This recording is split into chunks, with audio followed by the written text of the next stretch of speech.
Dans cette vidéo, je vais faire le commentaire de ces écouteurs True Wireless, donc sans fil, M91, et dire d'emblée ce que j'en pense. Quand je les ai mis sur les oreilles, la première impression que j'ai eue, c'est que le son était vraiment mauvais.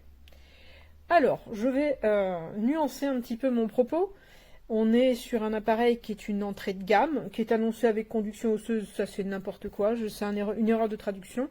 Ce sont juste des écouteurs intra à format ouvert, donc avec une projection du son vers le conduit auditif, ce qui permet d'écouter son environnement.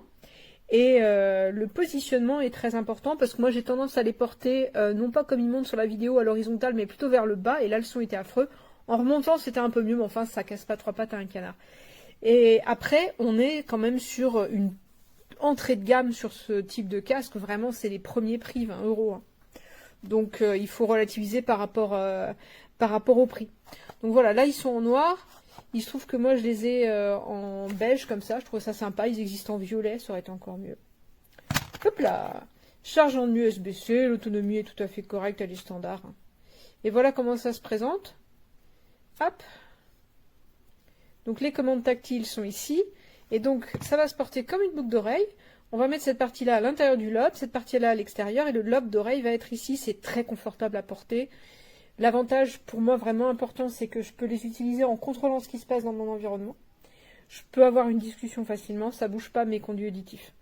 Les contrôles tactiles sont très sensibles. Voilà. Alors de la même manière, on ne sait pas très bien laquelle est la gauche, laquelle est la droite. Donc... parce qu'en fait c'est interchangeable, donc il faut bien penser à les remettre au bon endroit pour savoir où c'est.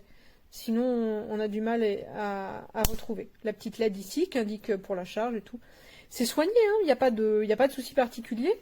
Il y a vraiment qu'au niveau du son qu'on a quelque chose qui est un petit peu métallique. Voilà.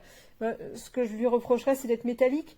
J'ai vu un commentaire disant qu'il y avait de bonnes basses. Je sais pas où cette personne a entendu les bonnes basses, ça a dû m'échapper. Ça fait des années maintenant que je teste des écouteurs et quand il y a de la basse, je sais l'entendre. Hein. Donc non, c'est clinquant, le son n'est pas exceptionnel, mais on va dire que pour une entrée de gamme, c'est tout à fait respectable. Disons que moi j'ai des casques qui montent en double de tarif, donc on va être autour de 40 €, qu'offre vraiment pour le coup un son tout à fait honnête par rapport au prix. Bon là on n'y est pas tout à fait. Mais est-ce qu'on peut continuer? Est-ce qu'on peut quand même écouter de la musique, écouter des podcasts? Oui, bien sûr. Surtout les podcasts, la musique un petit peu moins quand même. Si on veut regarder des vidéos avec, je déconseille. Il y a un énorme lag qui est de largement 1 seconde. Alors 1 seconde, ça paraît de rien. Mais quand on regarde les mouvements des lèvres, c'est énorme. Voilà. Donc je dirais que c'est une entrée de gamme qui présente des défauts typiques d'entrée de gamme avec une petite médiocrité sonore, quoi.